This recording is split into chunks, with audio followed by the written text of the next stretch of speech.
What is the ultimate objective of coaching? It is not to just follow a framework of ICF to pass some examination. In neuroscience, it is today pretty well established, and this is also talked about in Mandukya Upanishad, which defines a mind space into four parts: the senses, the memory, the ego identity, and the higher intelligence. Move away from that cognitive. The cognitive immediately implies judgment. So if you have pain, just watch that pain as a sensation. Where is it? And maybe ask that pain, how are you benefiting me? And if you're also uncomfortable, I'm also uncomfortable. What is it that we can do so that you feel better?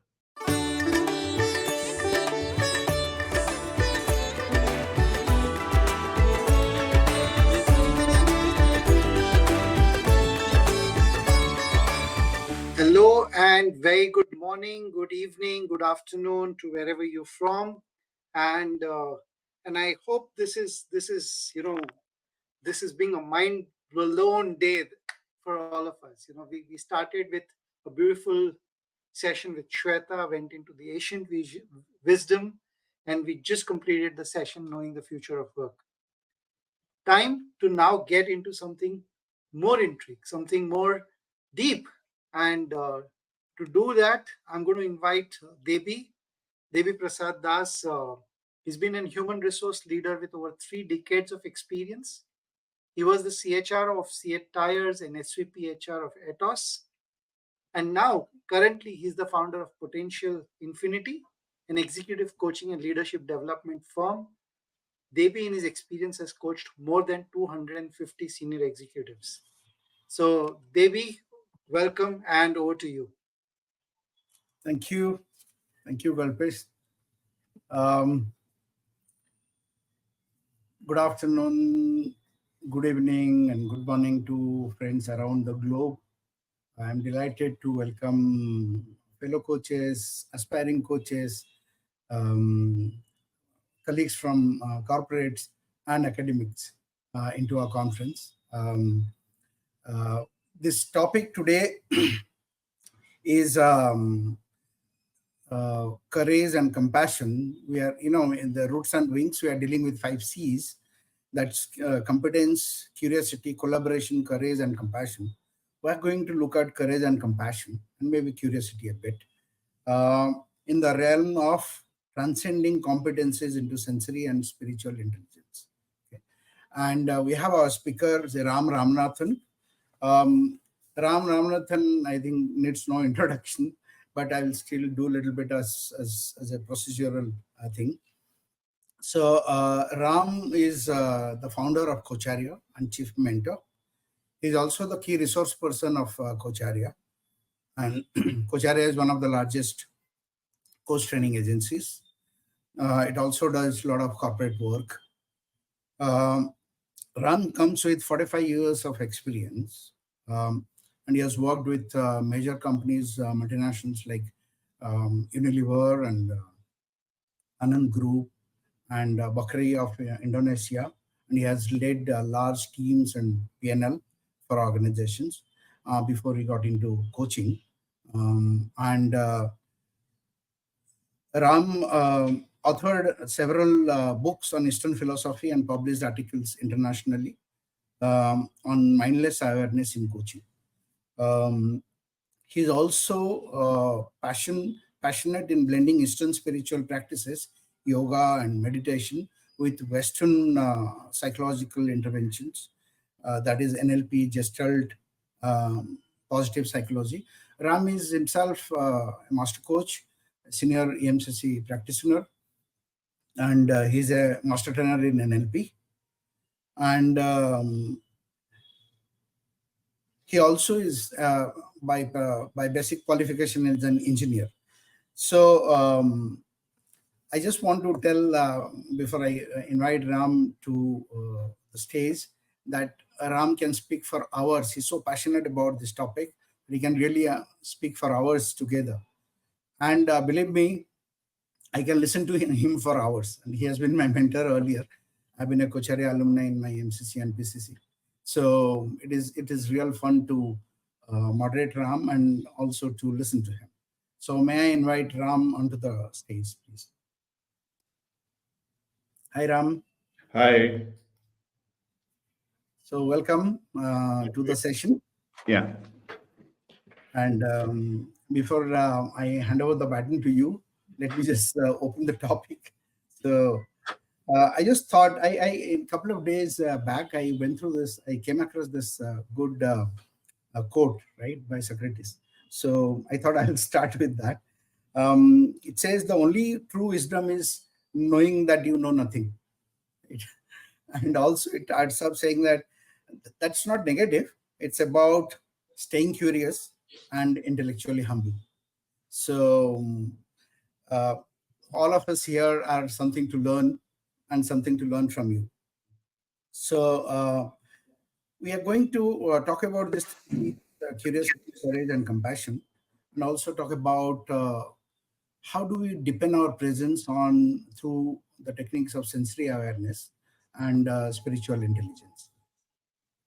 So for me, um, presence is extremely, something that I really resonate. I want to share on experience. And when we, after 6 years of coaching practice, started with SCC, then PCC, and competency framework is everything, right? You are again and again working on the competency framework, discussing on the competency framework. And when I actually in my first class in MCC, Cindy Mukappan was our mentor, and she said, "Okay, you'll have to forget all the way that you have been doing coaching, and you have to do things very differently." It was a shocker. I didn't understand what she's saying, but I realized this is telling us to detach from the competency framework and transcend it to being present. And as we went into the MCC process, we realized that the coaching doesn't happen at 3.1, 2, and 3. The coaching happens much before that. Actually, the moment you enter and you are with your client, the coaching happens from that moment itself. And the word courage and really resonated with me, because you do not know, you know nothing, yet you are happy to be in that stage. You're just flowing with the client. So let me start the conversation uh, with spiritual intelligence. I came across one article of yours. You written about stable wisdom, Sthitaprajna. So, and I really liked that article. So I also see people wanting to, a lot of leaders, elder and younger leaders wanting to get into mindfulness. So how do you put Sthita Prajna on spiritual intelligence, and what is your advice to the current leaders? Yeah, Devi, if you don't mind, uh, yeah, we will come to Sita Pragya and stuff later. But I don't know. If I were in the audience, there are two, three things that I would have gathered based on the introduction. That one, I'm old. Second, I don't stop talking. And the third, perhaps that, according to Socrates, since I know nothing, perhaps I'm wise. I'm not quite sure about that. But I really would like to start with something slightly different. Um, we are going to talk about the future. Somebody said that the earlier session was on future of coaching, and we are going to talk about transcending into spiritual wisdom and so on. You're talking about Siddha Prajna, ancient wisdom. In quantum science, there's a concept called superpositioning, that you can be existing in different spaces at any point in time. And to some extent, that is what I believe we all should train ourselves to be. How can we both be straddling the future and the past and always the present in between? So, one of the things I would like to start with is really an experience that I had several years ago with a person called David Peterson. Some of you may have heard of him, may remember it.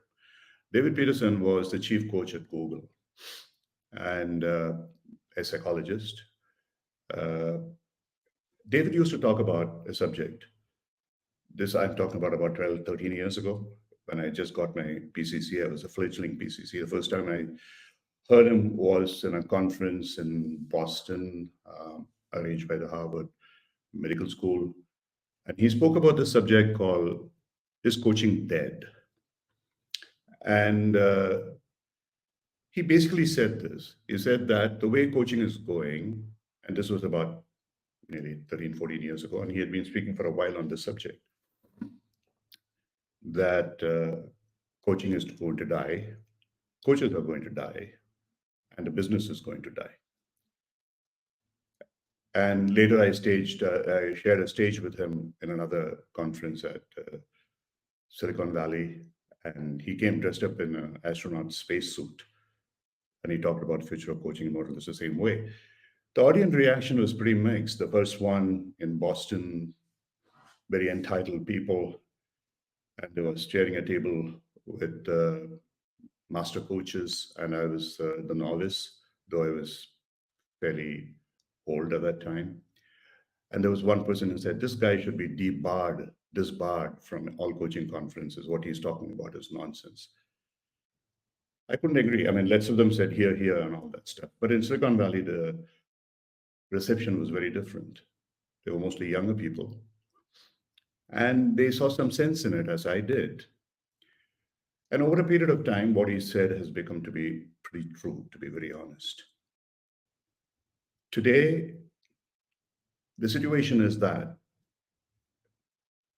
the coaching style that I see commonly practiced as an MCC assessor, I probably assessed between MCC and PC about a couple of thousand assessments, and MCC over about 1,000. And I find 80% of the coaches are still coaching cognitively. And some make a pretense of coaching emotionally by asking, okay, what are your feelings? Not even being very serious about it.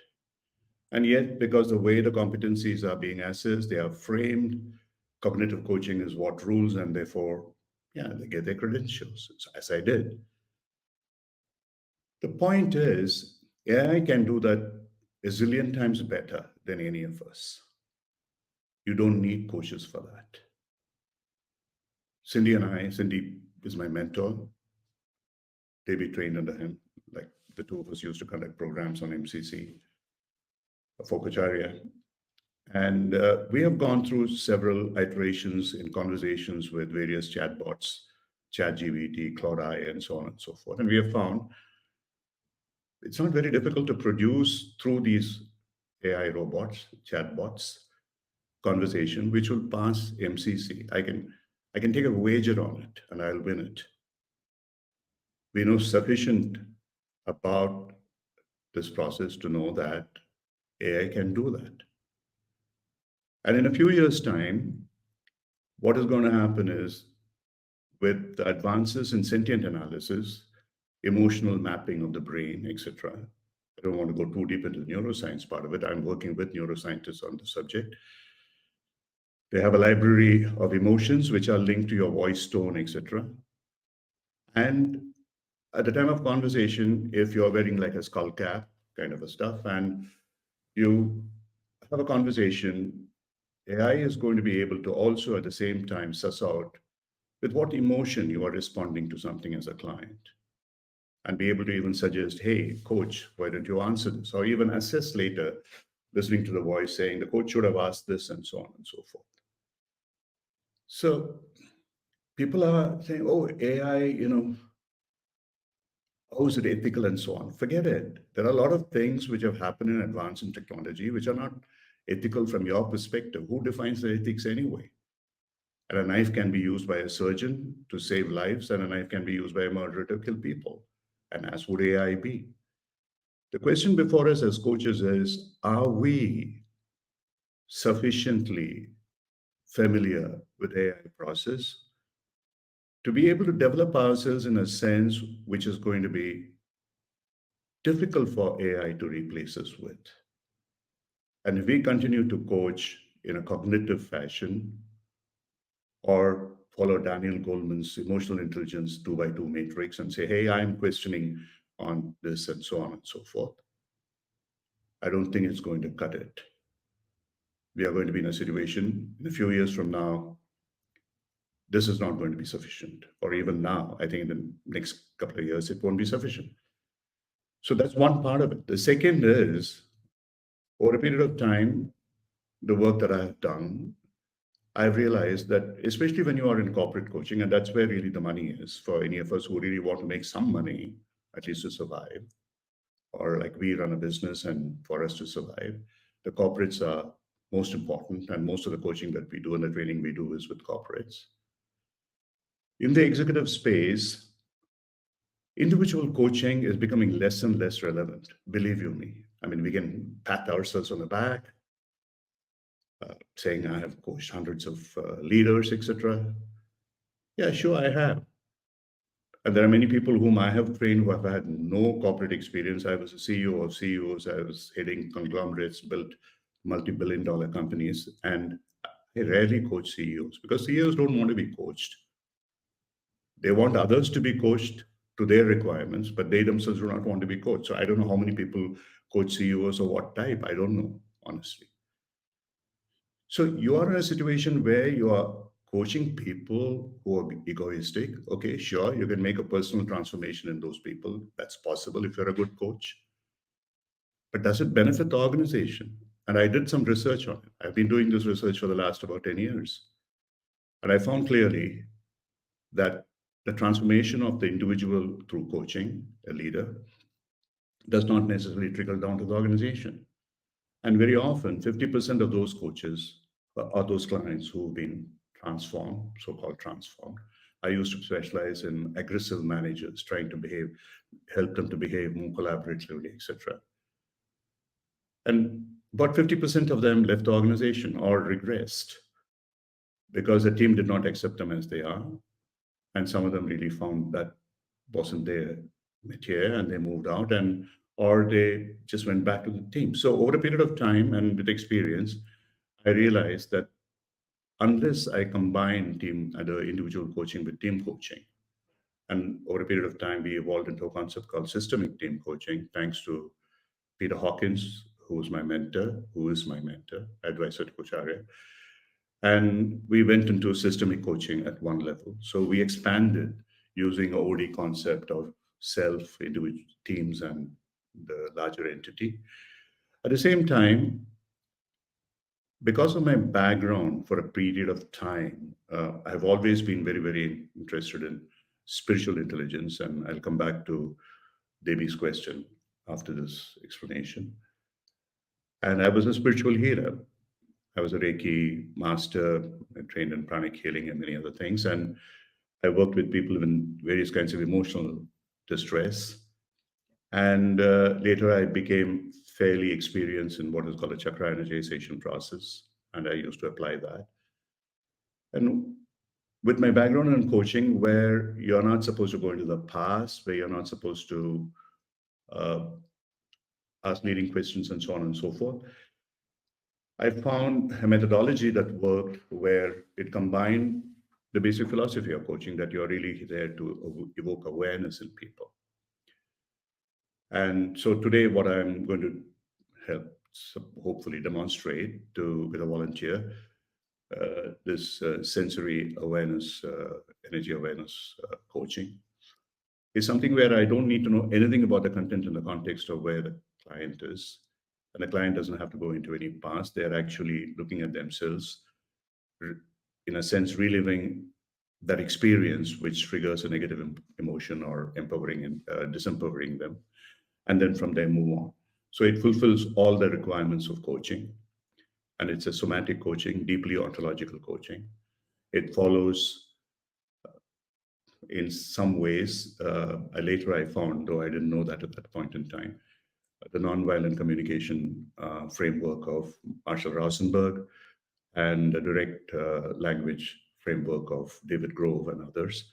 And so it's pretty much psychologically and structurally competent in that process.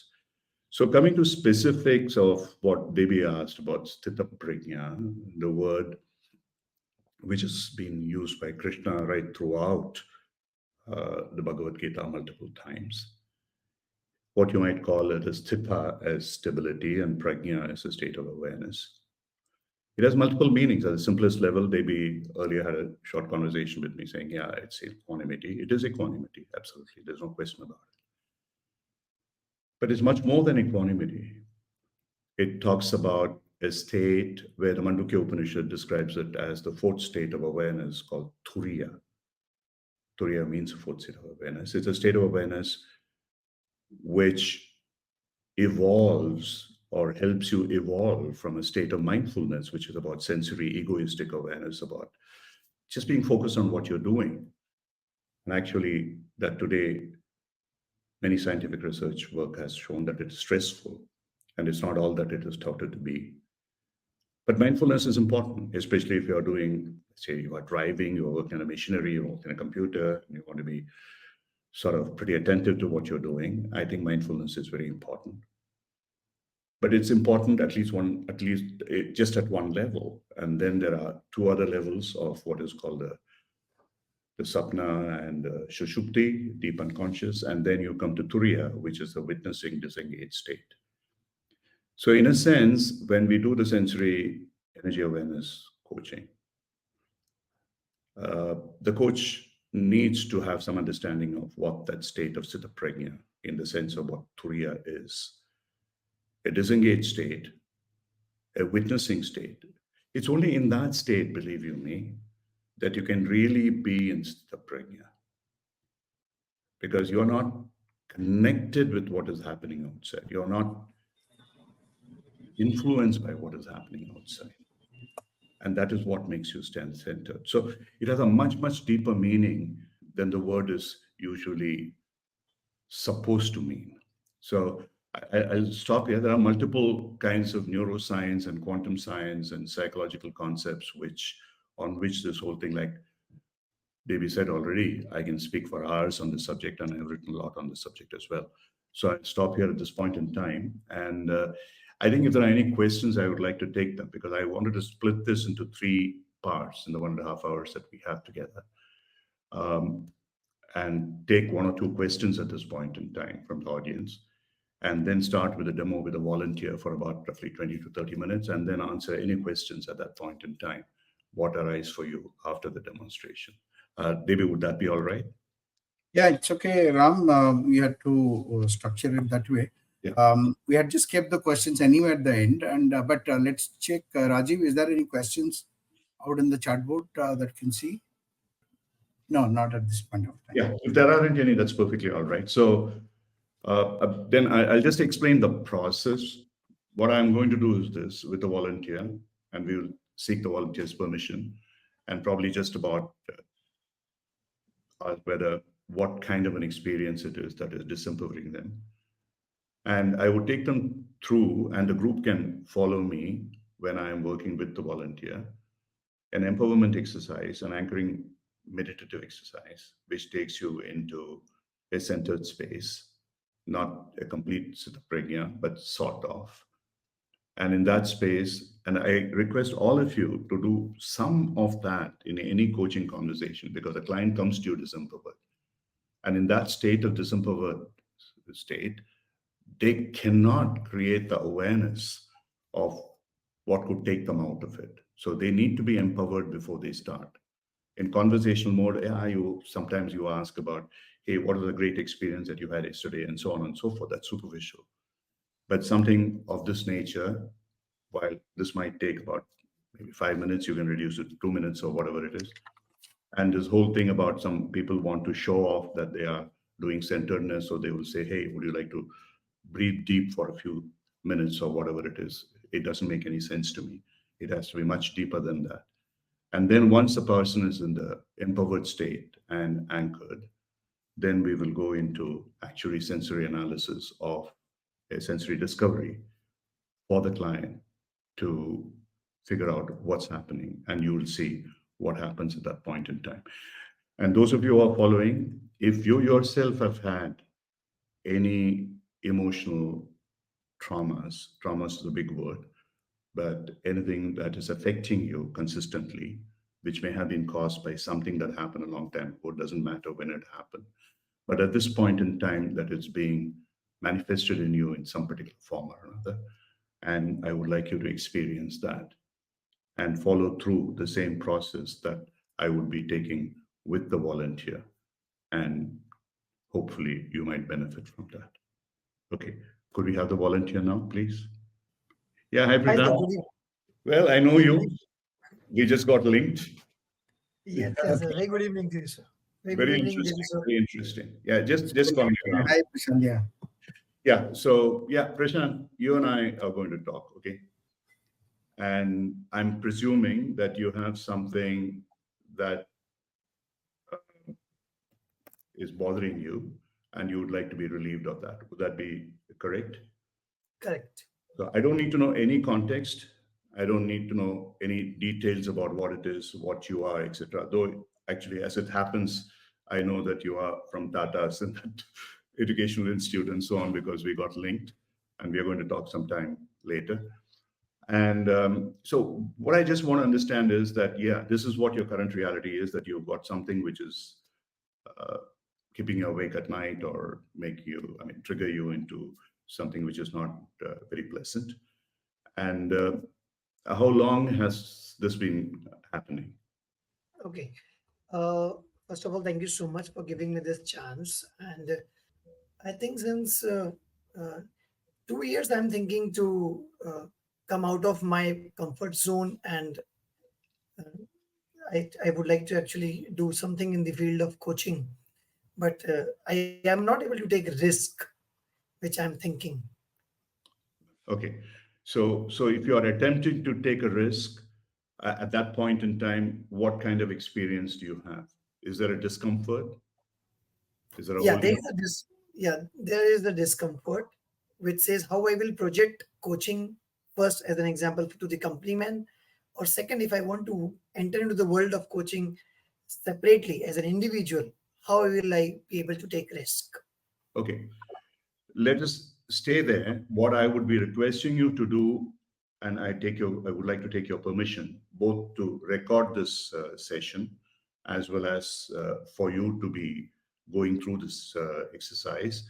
That at that point in time, I would like to just relive that desire of whatever you are expressing in coaching or something else that you want to do, and something is holding back. At that point in time, I would like you to tell me what sensation that you are feeling in your body space between your throat and your lower abdomen, in the trunk space. Let's be very honest. If you do not feel it there, if you're feeling it somewhere in the top of your head or in your limbs or whatever, then it's purely a cognitive anxiety, which uh, anyway, I mean, that is something that you can relieve in multiple ways. But here we are talking about something which is made you risk averse for whatever reason and which is holding you back in terms of pursuing something that you want to achieve. Would I be correct in saying that? Right. Okay. So, first step, I would like to take you through now that we have a specific reality of something disempowering you and we have something as an outcome that you want. And the importance of that is that you would like to pursue something meaningful to you, in this particular case, coaching. And the challenge seems to be that there's a certain amount of risk aversion which is holding you back, and you would like to be rid of that. So, with your permission, I would like to just take you through a simple empowerment exercise, which might take about 5, 7 minutes or so. And at some point in time, not now, I will ask you to put your fingers together. That means like this, not like this, but like this, like a chin mudra or whatever it is. The Ji. two, the first, the thumb and the forefinger coming together in each hand, resting on your lap. So now, and this is guiding to you as well as to other people. Wherever you are sitting, if you could sit comfortably with your back resting against the hard back, spine erect, with your feet firmly placed on the ground. And if you want to take off your glasses, that is perfectly fine. I leave it to Yeah. your comfort. And if you can rest your hands open on your lap in a comfortable space with your spine erect, with your neck, chest, and the lower back all in one line, please close your eyes. And the state, just tense your body completely as much as possible from your foot going up to the top of your head and hold it there for a count of 5, 4, 3, 2, 1. Relax completely, relax completely. Eyes closed, feet resting on the ground, hands on your lap, spine erect. Once again, tense your entire body and hold it there. 5, 4, 3, 2, 1, and relax. And now breathe as deeply as you can from below your navel. Inhale deeply. and hold that inhaled breath for a few counts, maybe 3, 2, 1. And then exhale very slowly as you can, through the nose with the mouth closed. Twice as long as you inhaled. Don't count. And then after exhalation, hold 3, 2, 1. Just repeat this 4 more times. Deep inhalation, holding, slow inhalation, holding. Inhale again, hold, exhale slowly, hold. Inhale again, hold, exhale slowly, hold. Inhale now, hold, exhale slowly, and hold. And now continue this breathing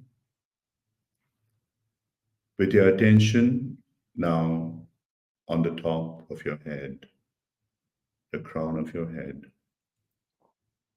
Visualize that you're actually breathing, deeply inhaling, holding, exhaling, and holding.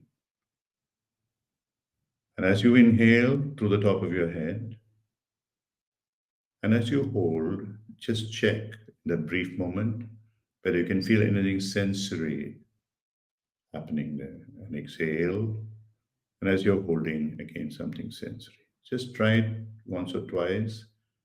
Each time as you hold the breath between inhalation and exhalation, and exhalation and inhalation, do you experience something on your head? If you observe it, witness it, scan it, just be aware of it. Doesn't matter if you don't feel anything. What's important is that you're observing that part of your body as much focused as you can.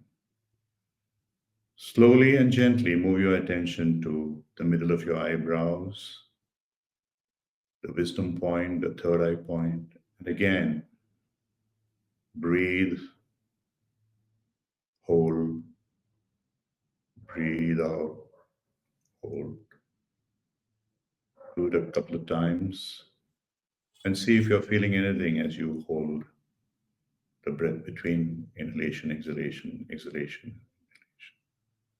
Whatever you feel, a throbbing, a pulsing, a movement, stretching, compression, whatever that happens, just witness it, observe it, that's all.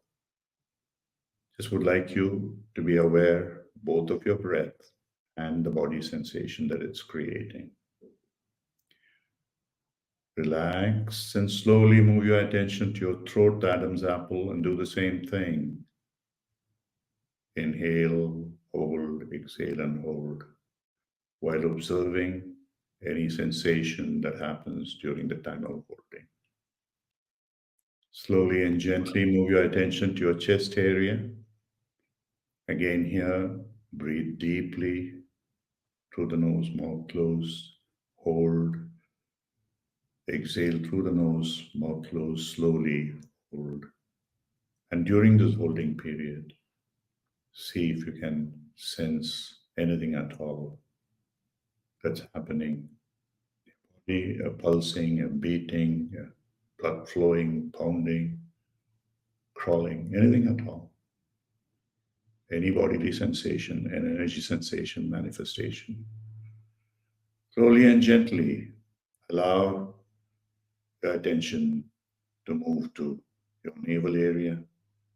Once again here, breathe a few times, inhaling deeply, holding, exhaling slowly, holding. And observing and witnessing any sensation in a detached manner that you might be feeling, a churning, an expansion, a contraction, whatever it may be. Even if you don't feel anything, that's perfectly all right. And slowly and gently move to your lower abdomen area and practice the same, inhaling, holding, exhaling, holding. and witness sensations as they appear, or just stay and observe whatever is happening. Slowly and gently move to the lowest point of your spine, the point where the thighs meet the trunk, the perineum point, the seat of your energy inside. And again, do the same breathing, inhaling deeply, holding, exhaling slowly and holding. And see if you can sense something there. A contraction, an expansion, a crawling, something that is happening. Just stay there for a count of 10, 9, 8, 7, 6, 5, 4, 3, 2, 1. And now visualize that there's a beautiful ball of energy, which is your own, which is situated in that spot, emerging out of it as a sphere, enveloping your whole body from head to toe, with its center on this perineum point, bottom of the spine. And visualize this light, a nurturing, healing, generative, refreshing, energizing energy, supporting you, flowing inwards and also flowing outwards. And it's expanding all the time. And allow this to slowly move its center while it is expanding. First to the groin, expanding far beyond your body, covering the room that you are in, covering the house that you are in. Choose whatever color you wish it to be, white, gold, silver. Expand, expand, expand, and now let it move up the center to the navel point, and now expand far beyond the city that you are in, moving to cover the entire country as it were, energizing you internally, expanding outside in energy, love, and compassion. Slowly and gently allow the center to move up to your heart center. And now it is expanding far beyond, enveloping continents. Just visualize now that you have the entire 5 continents of the earth within you, with your heart center, spreading love and compassion, receiving love and compassion energy. Allow this beautiful light, the center of the light, to move up to your throat center. And now expanding far beyond this earth into the solar system, as it were, all the planets and everything are within you. The energy is spreading, expanding, expanding. You are part of the universal energy where you are becoming a bigger part now. And allow the center to move up to your eyebrow center, the wisdom center. And expand far beyond this universe, into the multiverses, into the constantly expanding, eternally existent, infinitely energetic potential universe. And now move with its center to your topmost point on the crown of the head, the center of that light sphere, ball, within which you are situated safely as a sanctuary. And now you are expanding constantly, bigger and bigger and bigger. In this beautiful space, think of any incident that you wish, or any series of incidents that have made you very joyful, at the same time, very peaceful, very calm. It may be a relationship, it may be an achievement, it may be something that you You're not being rewarded, but you feel tremendous internal satisfaction, something that is fulfilling you, fulfilled you, joyful, peaceful, made you feel confident in control of yourself, that you can do anything that you want, you have infinite potential. Visualize that as deeply as you can in a mind space which is becoming bigger and bigger as a football field. Then there's a huge light sphere that you have, the safe sanctuary, which allows you to do whatever you want, the impossible. Visualize the scene sensorily, see it happening. Maybe you can hear people, maybe you can feel something, you're touching something, you're smelling, you're tasting, all the sensory inputs. Make it as real as possible. And if you're able to experience such a situation where you are very, very, very much in control, just raise one hand to show me that you are in that space. Please. Thank you. Just stay there, put your hand down, please, and intensify that. And as you are intensifying this experience, put the two fingers of each hand separately on your lap, the thumb and the forefinger together, and press them as hard as you can and hold it there. 10, 9, 8, 7, 6, 5, 4, 3, 2, 1. And relax. Once again, experience it as deeply as you can. Put your fingers together. 5, 4, 3, 2, 1 to anchor. At any point in time in future, if you wish to reach and experience the state, all that you have to do is a repetition of what we did just now. Sit down with your spine erect, feet firmly on the ground, hands on your lap. Practice breath awareness. Scan your body. Experience this beautiful light energy starting from the bottom of the spine to the top of your head, covering you, expanding and expanding. And just put your fingers together and you will experience this extraordinarily powerful feeling. You don't have to go through this exercise. At any point in time you feel anxious about something, you require the energy to propel you. Just discreetly put your fingers together and you'll reach that state.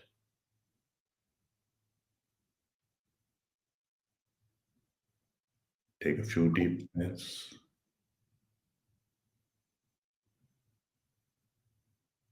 Slowly, gently open your eyes.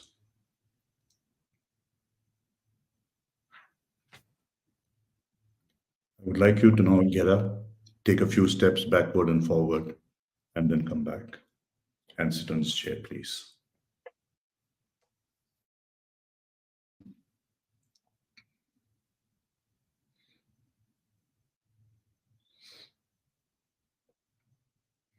So you can practice this empowerment exercise maybe even twice a day for the next 15 days so that it anchors in you at any point in time. I've done this literally with thousands of people. Just a few days ago, I did with someone with something very similar that you experience. And then put your fingers, anchor, and sort of make that into a habit. Anytime you want to attempt something and that needs to clear up, all that you have to do this. So now we will go through your experience. Again, this time you don't need to close your eyes, but if you wish to be able to focus better, that's up to you. Just relive the experience that you have whenever you want to do something very important to you and you're being held back. And that what you feel in your body as an emotion, which is holding you back, I would like you to tell me where you feel it in your body, in the trunk area, between your throat and your lower abdomen. Perhaps you might like to close your eyes to be able to see this better, feel this better. I just want to know, I want no explanations. I just want you to first tell me, yes, I'm feeling it, or raise your hand, and then tell me where it is. Yeah, please tell me where it is. throat area. Throat area. What kind of a sensation is it? Can you describe it? Sensation related to like it's like a I can say that the restlessness or something which comes how to do what to do, a kind of a question mark to the self. No, that is an emotional labeling, cognitive. As a sensation in your throat, what is it doing to you?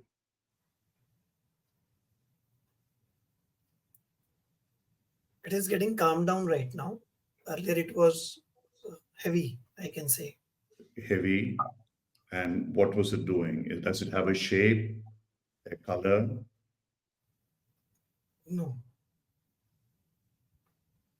So what is it doing to you? Is it a, can you sense something that is physically doing to you, that sensation?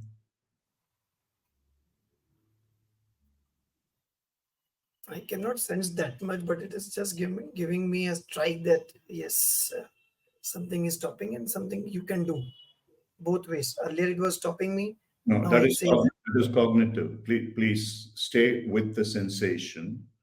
So it is blocking something. So how is that block being experienced? How do you feel that block in your throat?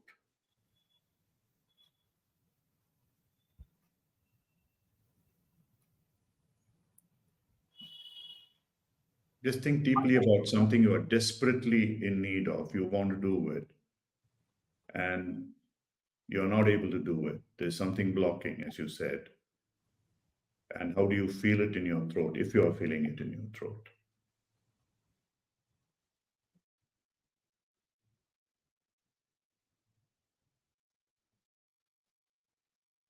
blocking is happening, but I may not put up in my words. No, okay. Can you in some way explain the sensation? If it is something in your throat, is it a tickling? Is it a choking? Is it something constricting? What is it? What is it doing? Use a metaphor if you want. Yeah, earlier it was choking. Yeah. That earlier it was choking that it says that like, will you be able to do? It's a question mark, but with the all breathing Just, exercises, just stay with the sensation, please. Just stay with the sensation. yeah, So you choking one. so it was a choking, but now it is no longer choking you. Yeah, Okay. Can you take a few deep breaths, two deep breaths, and blow it out like this?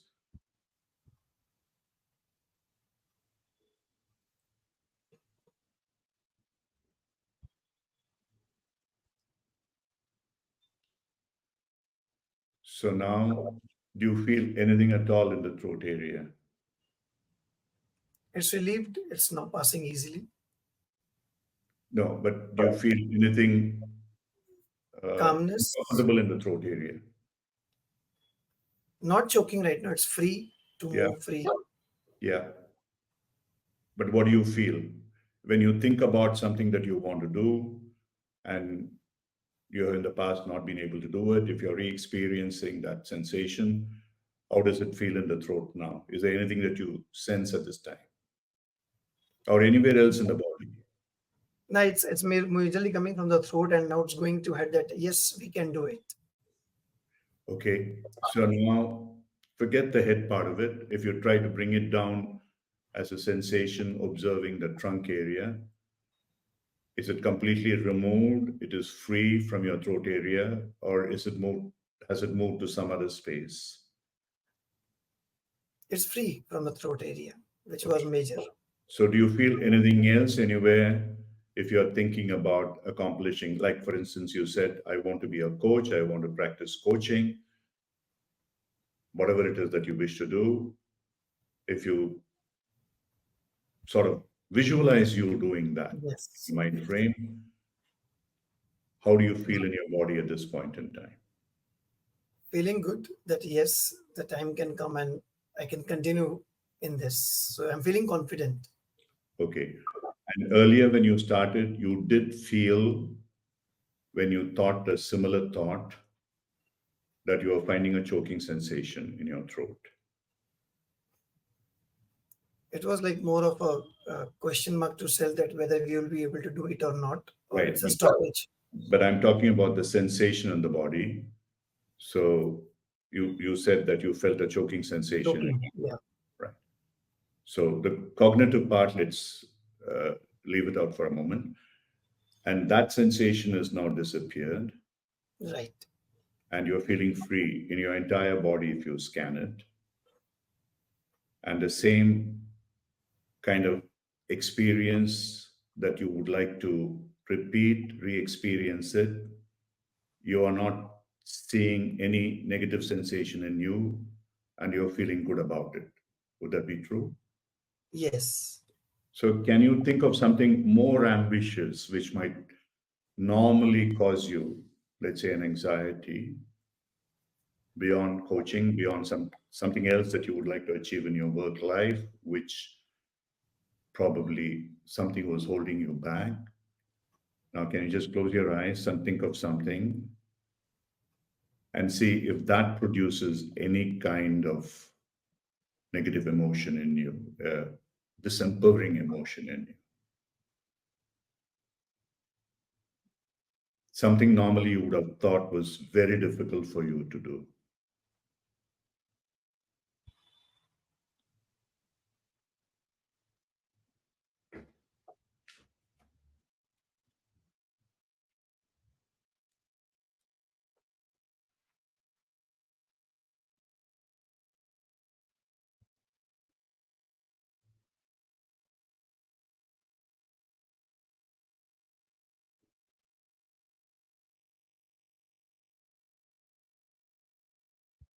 So, are you able to think of something, an Yes. experience, the mission impossible? Yes. Yes. So, how do you feel that in your body, in your trunk area? It's not choking right now. It says like it's free. It's open. Okay. So even if you think about a mission impossible, you're okay with it, and you can do that. Yes. Yes. Okay. Okay. So now, just in this space, if you're not able to discover anything further that is disempowering you, just put your fingers together, close your eyes, and get into that space of deep stability, control, fulfillment, feeling good, and stay there for a count of 10, 9, 8, 7, 6, 5, 4, 3, 2, 1. Open your eyes and relax, please. So, very briefly, can you just describe, without too much of context, what you went through just now? Uh, Earlier, when there was a choking, so it was a blockage. Then it is now free, Yeah. and I can foresee that where I can reach, and it is giving me that impossible things also can be converted into a possibility, and I can do it. Okay. So, please do practice this for the next 15 days. Okay. Maybe once or twice, and each time, and initiate something, things which have been difficult for you, deliberately, intentionally start certain actions, put them down, and start journaling how it is progressing. And along with that, do this exercise. And if you, as you are doing it, if you come to any point that is like blocking you, choking you in the throat or somewhere else or whatever it is, and do this exercise and just let me know what happens over that period. Okay. Sure. Thank you. Thank you very much. Thank you, So sir. yeah, stay there. And if they wish to now, if there are people who might want to ask questions, you, me, as to the explanation, etc. So, I mean, just to put this in context, for all practical purposes, what you had probably was more a cognitive anxiety. They may not have been necessarily a huge backdrop. It is pretty normal for most people when you are attempting something and you have limiting beliefs and which block you. And that can be resolved by traditional coaching cognitively, but this is a much faster, like it happened here.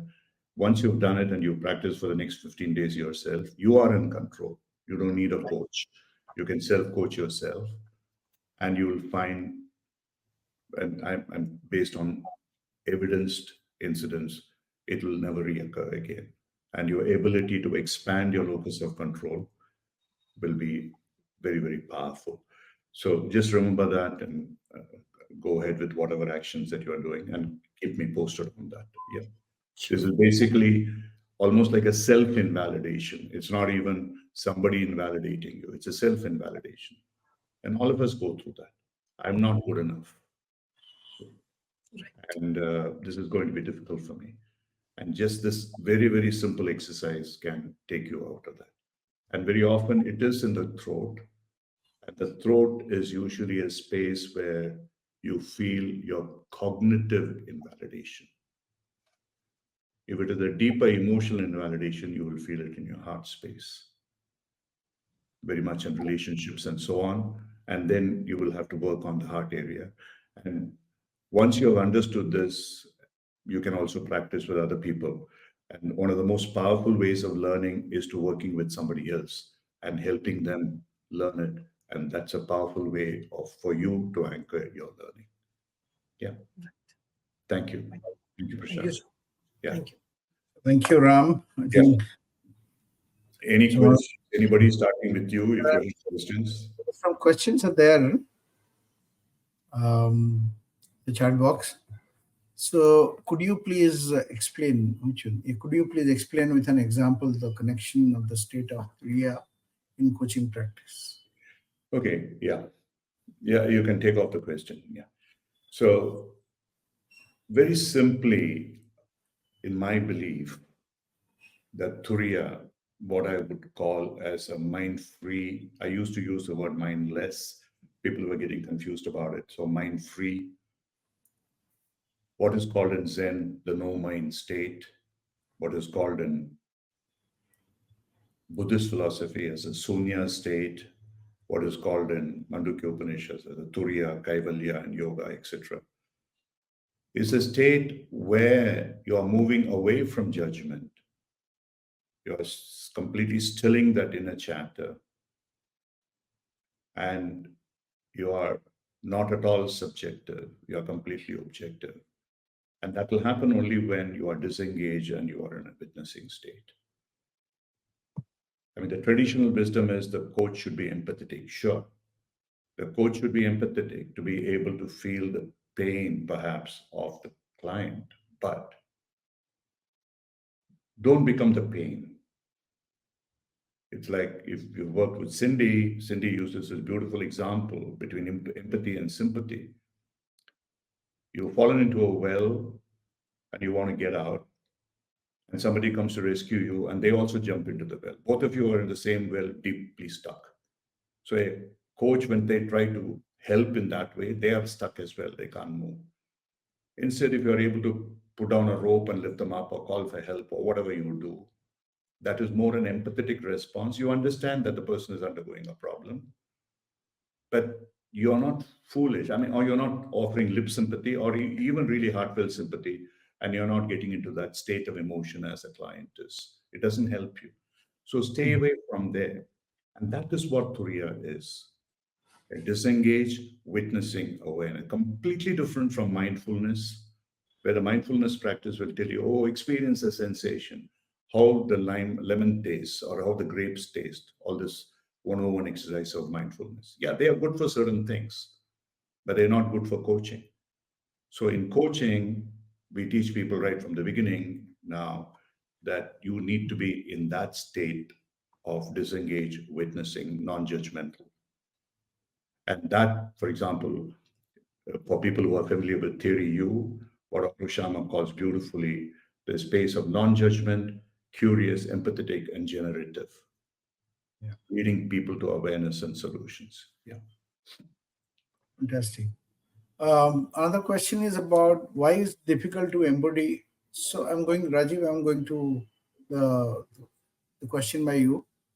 Why it is difficult to embody the state of Pragya, what is the block? No, let me go to the previous one, please. What is the other one? That was a question, something 160 intelligences or whatever it is. No, that was just a moment. Yeah. See, look, there's a lot of research on sensory intelligence. I don't know about the 160, but the authoritative source on this is Howard Gardner, a famous Harvard professor, and Daniel Goleman borrowed his term emotional intelligence for his work. And he talks about sensory intelligence as well in some way. Basically, he said, contrary to what all the psychometric tests and etc. are measuring, which is about your cognitive intelligence of mathematical, spatial, etc., there are many more intelligences about music, about movement, body movement, and spiritual, and so on and so forth. There are 8 intelligences he describes. Of course, you can expand it to any number of other intelligences. I don't know that. Now, is there work done on sensory intelligence? Yes, and that is traditionally called the somatic kind of intelligence. Is there work done on spiritual intelligence, which is a combination, I would say, of somatic intelligence, ontological intelligence, which is about the being level, and then that applies to a space. Here I'm defining spiritual with understanding that we are all energy beings who are encased in body and mind matter. And then if we really can touch that little bit of the spirituality within us, nothing to do with religion, Rama, Krishna, Shiva, and Allah or Jesus, but just within yourself, the divinity that stays within you. And then you will find that you are the same as everybody else, every creature. Not even just a human being, whether it's a worm, a cockroach, a tiger, an elephant, God knows what. They're all energy, and your energy too, just in a different form. Once that true realization comes, which is where the great saints in this country existed, the Ramakrishna, the Ramana, and people like that. And in that state, you discover the spiritual intelligence or energy intelligence. You can use the same word. And there's a person called Dana Zohar, and Kojaria has an interview that I have had with her. Dana Zohar is a quantum physicist who taught at MIT and then developed an interest in spirituality. She follows very much the Chinese system, though she is familiar with the Vedic system as well. And she laid down 12 principles of spiritual intelligence. And that comprises, whether it's sensory and emotional, cognitive, and all that, it transcends all that. That is why we use the word transcending emotional and cognitive intelligence, which are not enough. They're not good enough. And that is when you reach that. And Dana Zohar, I'll just expand this a little bit in a moment. So Dana Zohar's teachings are not just theoretical. She developed a system which she worked with. Most famous company that she worked with is called Haier in China, which was an unknown company about 12 years ago, which converted her principle into a process called Renton AE. And they became so big, today they have taken over General Electric's division of appliances. They are the largest white good manufacturer in the world. Bigger than GE, bigger than Whirlpool, bigger than Maytag, bigger than Samsung, bigger than God knows who. They are the biggest. And they are moving to other spaces. And the chairman of that company, he has given several interviews. You can see that on YouTube. He explains the whole thing as taught to him by Dana Zohar as spiritual intelligence. And he applies this into creating entrepreneurial microcellular organization structure. So it can be embodied in a corporate structure. We are actually trying to work that in certain companies ourselves. It's called also a team of teams approach. All this can be done. Now, so it's very practical. We are not talking about fake news here. And this has been practiced and it's been extremely successful. And Dana Zohar has done work with many, many companies. In India, she did with Bayer and so on and so forth. Now, more importantly, in neuroscience, it is today pretty much established. And this is also talked about in Mandukya Upanishad, which defines a mind space into 4 parts, which is about your memory, the senses, the memory, the ego identity, and the higher intelligence. And this is what it implies. And today it has been proven. You know that the experience that we have of anything, the first level is sensory experience. And that is stored, that's first recovered through the brain centers for your visual, vision, audition, auditory things, etc. And it's stored in the, not only just the brain cells, but the body cells. We have only 100 billion brain cells, an average person like me, but I might have 6 trillion body cells, the same amount of intelligence, the same connectivity, and we don't use it. We try to use a fraction of just our brain capability. And that data which comes there, the metadata, goes into the intelligence. And there's a part of the limbic brain, which is a memory storage, hippocampus, which has conditioned memory storage, and it's already translated that into emotions, which is what people are able to map now as artificial intelligence. And then it conveys it to the hypothalamus and amygdala to interpret that as emotion. So when you coach for emotions and treat for emotions, you are looking at secondary data, corrupted data, not metadata. And then it goes to the frontal cortex, thoughts, cognition, perception, which is a tertiary, third level corrupted data, which is highly unreliable. If you want to really access the metadata, then you go into the sensory data. And that is what the principle is based on. It is based on pure science in one way. Secondly, in quantum science, we have a principle called the observer effect. Quantum science itself, many of them are theories, but they have been applied in multiple ways.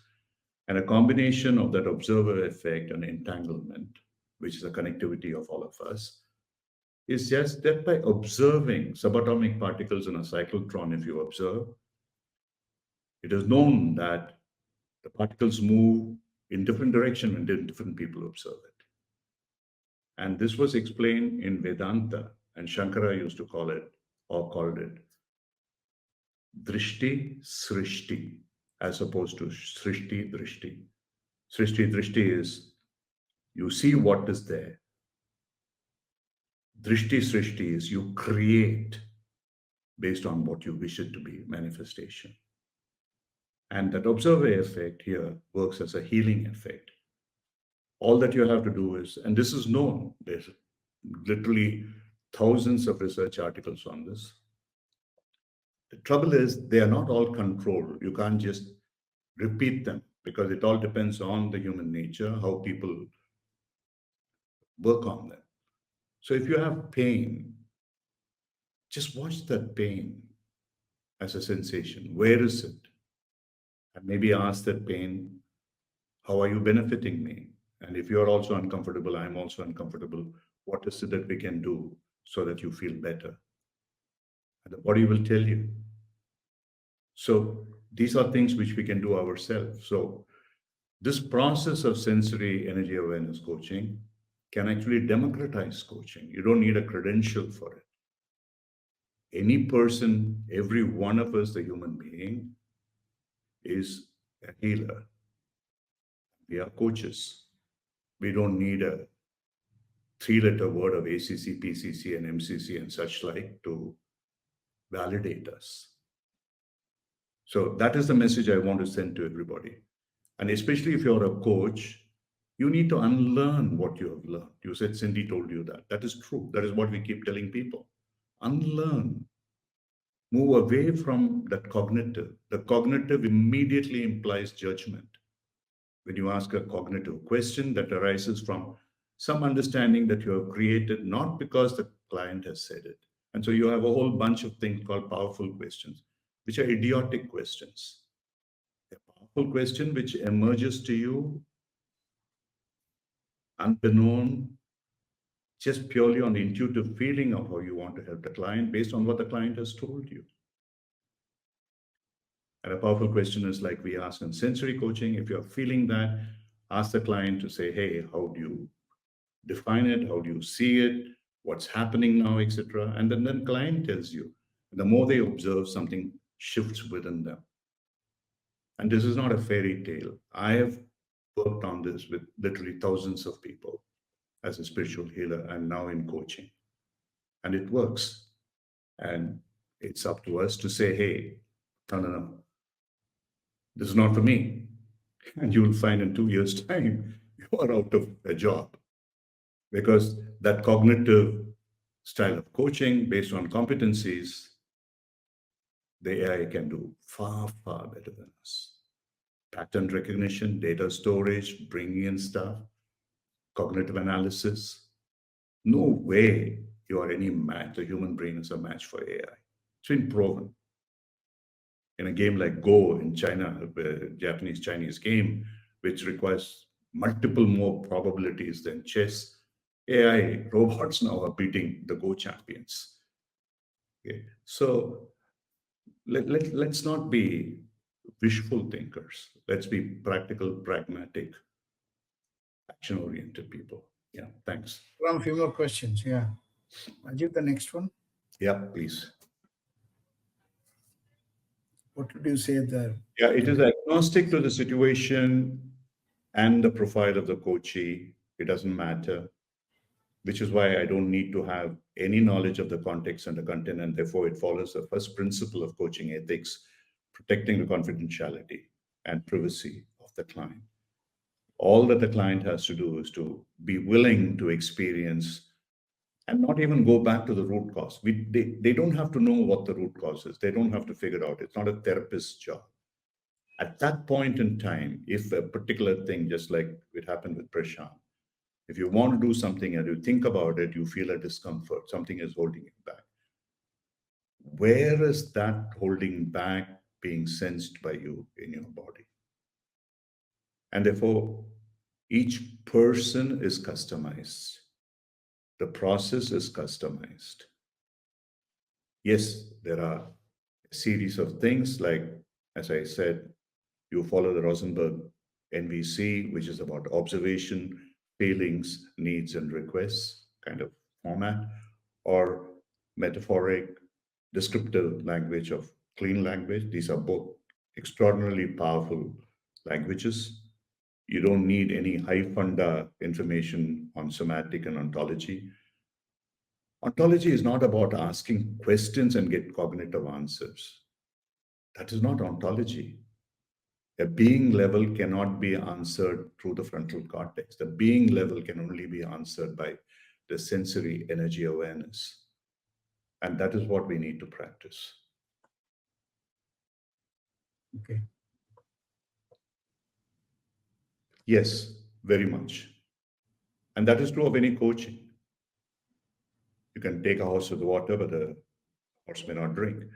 So unless you're, so most of the cases that I work with are where people have suffered. Some have suffered for 25 years. They've gone to therapy, serious. Many of the situations, and Prashant's is relatively much, much simpler. Of course, it's very important to him. There's no question about it. And therefore, it's very important to me when I work with him. But I worked with people who've been in grief. I just want to explain this a little bit for those of you who are familiar with this model. There's a Kubler-Ross model called the grief process: denial, anger, depression, bargaining, depression, and acceptance. It works in many cases, but I found in my experience, an actual experience, that despite all that, people were not getting better. Time was not healing. What happening was that there was a certain amount of guilt associated with that grief, that I'm responsible. Whereas grief over a period of time disappears, the guilt does not disappear.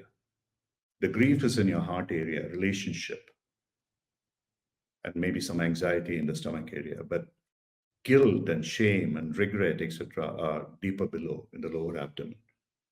And so when you actually do somatic, this kind of sensory awareness coaching, you actually have the client say, hey, I'm feeling it in the heart. I'm first feeling in the throat because I'm able to express, and then it goes to the heart. And then you clear that heart, and then it goes and settles at the bottom. And this time as a rock. And that can be cleansed. So I worked with people who have experienced this for 25 years and may seem like a fairy tale. But yes, they have been relieved of it. And if they practice it regularly, it will never happen again. Similarly, with sexual abuse, for example, where people have been made the victim and the society makes them feel guilty. They are no way guilty. They are the victims. And they store the guilt within them. And that really is horrible. It's horrible, far worse than any grief. And that can be relieved. Any severe invalidation can be relieved. There are multiple other such cases. There's nothing that cannot be relieved, except if it is purely cognitive. Oh, I have an anxiety. Yeah. Go run a few miles, do whatever exercise. Your endorphins will cure you of that anxiety, take your mind off. You don't need anything more than that. One, sorry to come in. Yeah. One out of curiosity. So here you call somebody, he has something to explore, and you allow the person to explore.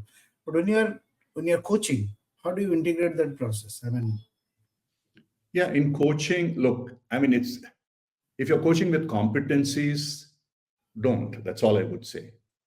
What is the ultimate objective of coaching? It is not to just follow a framework of ICF to pass some examination. And I have seen an MCC level submissions where people are doing some kind of this work, somatic visualization, and beautifully incorporated that. Just like what I asked, I mean, I didn't go into that kind of a detail, but I can do it exactly in the 3.1234, but not go into any personal details. Okay, this is what you are experiencing now, which is disempowering you, and why is it important to let go of it? What is it that will happen when you let go of it? yeah, And how will you know at the end of it? And so, what is the outcome that you want? What are the challenges? So, you cover 3.1 to 3.4 or the equivalent MCC bars, and you're creating a safe space. You are creating the presence. You are creating all that sharing. The sharing is intense, which is coming from the emotional energy being. And the client creates the awareness. What's happened? It's cleared. And then maybe they can explain it in cognitive terms. And then they plan the whole action. So, yeah, surely it can be brought into a coaching mode. There's no difficulty. okay, But people who come to you for this kind of work, they are not bothered about whether you are following an ICF competency framework coaching. And I have done this in corporate surroundings. I have done it in small groups, up to groups of 4 or 5 people. It can work extremely powerfully. Larger groups, it's a little bit more difficult. okay, fantastic. Rajiv, other question? Yeah. The script of this process available in the article. Yeah, I call it the sensory awareness coaching process. Yeah, I've written several blogs on this in Kocharya. They are available, all LinkedIn. And I'm in the process of writing some books describing that as a part of a larger process called Create Your Future, Redesign Your Future. Because I think this is just one part of it. Like, for example, it happened with Prashant. You want to do something and something is holding you back. And you can use this process to clear that. But then beyond that, you can also help that person to sort of discover other things about themselves, their self-discovery of their purpose and passion, and evolving out of that what I would call possibilities and towards maximizing their potential. They envision their future. It's a program that I have conducted as Create Your Future, which I'll probably conduct maybe once a year. I do retreats on that space, and yeah, I can produce any amount of testimonials for those, but then people ultimately have to be convinced that they want to do those things, because most people, yeah, I call it a wheel of life, where you have higher level purposes and immediately wanting purposes, which are dissatisfiers, wealth and power, and they don't last.